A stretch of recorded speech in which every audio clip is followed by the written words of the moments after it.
Face à l'impasse, les États-Unis reviennent aux menaces de sanctions contre Moscou. En visite en Ukraine, le vice-président américain Joe Biden a mis en garde la Russie contre l'isolement qui la menace si elle continue de soutenir les insurgés séparatistes dans l'Est. Washington et Moscou s'accusent mutuellement de violer l'accord de Genève censé mettre fin à l'escalade.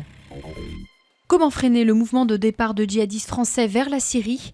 Alors que le gouvernement doit présenter mercredi un plan de lutte contre ce phénomène, François Hollande a promis qu'il prendrait toutes les mesures pour dissuader, empêcher et punir les personnes tentées par le djihad, y compris la cybersécurité.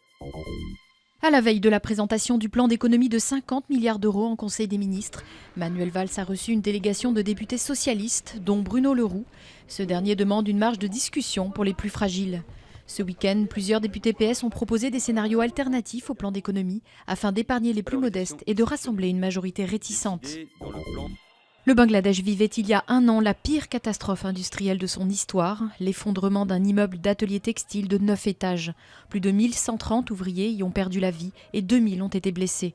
La tragédie du Rana Plaza, où étaient fabriqués des vêtements pour de grandes marques occidentales, avait braqué les projecteurs sur les conditions déplorables de travail et de sécurité du textile. Si des progrès ont été faits depuis, beaucoup de chemin reste à faire, soulignent les syndicats.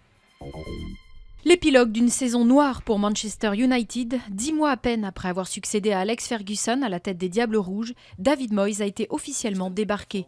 Il paye la calamiteuse saison de son équipe avec déjà 11 défaites en championnat. L'intérim a été confié au joueur gallois Ryan Giggs.